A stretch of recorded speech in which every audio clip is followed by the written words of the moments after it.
Welcome back to This Cat, the Mice, and the Curry. As in our previous videos, if I forget something, the mice will no doubt make an appearance. You've seen my other videos, I hope, on different curries, chicken tikka masala, pathia and pasanda.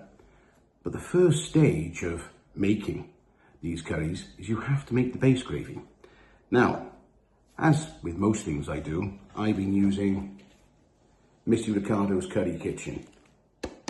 It has the base gravy in here. The base gravy's got what goes in all of your curries. Well, nigh on all of them.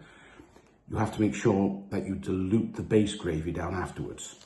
He has a long version, he has a 30-minute version, and we're doing a slightly different one today. We're doing pressure cooked, which makes it a bit faster than standard cooking on a pot, but not the 30-minute one. So you still get all the full flavors, but a little bit quicker. As in my previous videos, I've talked about the Ninja. As I'm talking about this, my furry fellows will be chopping up the other onions. I've already made one batch. Sorry, they're quite loud. Dear Lord, I can't keep them anywhere. What? I'll be there now, hang on a minute. So, pressure cooker. I won't be using the air fryer lid. This is the older Ninja. All right, calm down. Just got to put the pressure cooker lid on. I'm going to be making 2 batches today, pressure cooking. I already have the lot put out ready to go in straight away. Let's see what the mice have been up to. Well done, guys. Thank you for that. One little problem though. I need 1.25 kilograms of onions. I'm awful sorry. Back to the Ninja. This is the pot we're going to be using today. They are not happy mice.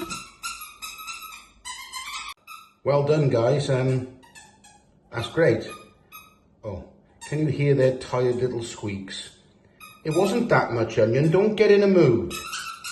Right, pack it in, you guys. I won't let you help me again. Now stop it. So now we're going to be doing the base gravy in a pressure cooker, so we can try and save a bit of time. So if you're doing it on the hob, it takes a lot longer. So we will edit out a lot of the time, otherwise you're going to be there forever. So there's a fair bit of oil in the bottom of there now. And now we're going to shot in our recipe of onions, garlic, ginger paste, peppers, potatoes, carrots, and a bit of salt. All of that goes in with the salt.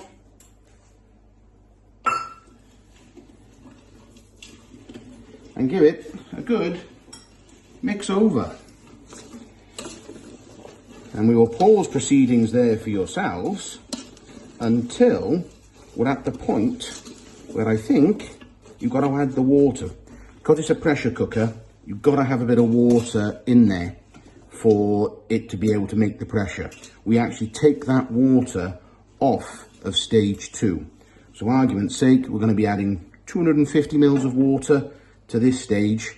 We then only add 1.75 in stage 2. I like to do this stage until they've reduced slightly and a bit of liquid from the onions has started to come out. Welcome back. We have a bit of liquid on top of the onions now. I don't know if you can see that on camera, a bit of liquid coming through. So they've softened a bit. You can see that the height has reduced. All of the onion petals are all separated. And we got a little bit of liquid in the bottom.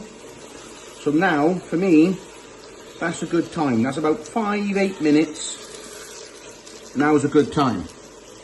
So we put in the water that we need. 250 mils.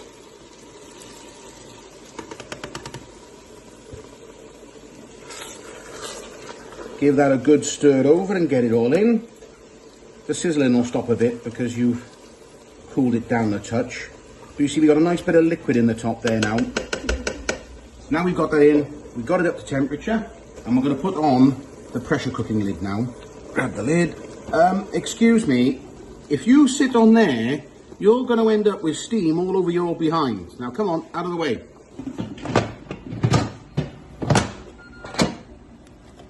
High start time. I go 12 minutes. Make sure your vent is closed. See you in 12 minutes. Welcome back. We've done the first stage. Let's pop it. Run off some of the liquid. Put the lid to the side because we're going to be using that in a moment. Now they've browned off quite nicely. They're all lovely and soft. Now we're going to be adding our second stage. So we've got to make sure we've got the right amount of water this time. So we've already added 250 ml. Otherwise the Ninja has a paddy that it can't produce any steam. And we've got to add our spices, tomato puree and coconut milk. You have to add coconut milk. And if you remember in my previous videos, I talked about Maggie's powder. Now the Maggie's powder makes it that you can make coconut milk from the powder and some water.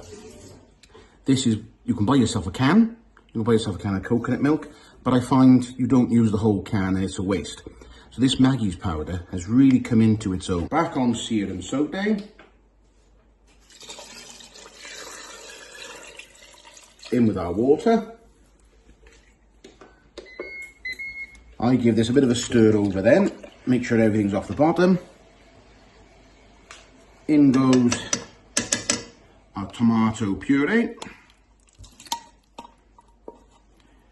Again, he's got all of these volumes, amounts, all in the book for every single stage. I'm just trying to hopefully show you a slightly quicker method of doing the whole base gravy recipe in the pressure cooker compared to on the hob, which does take a fair amount of time. Now our coconut milk.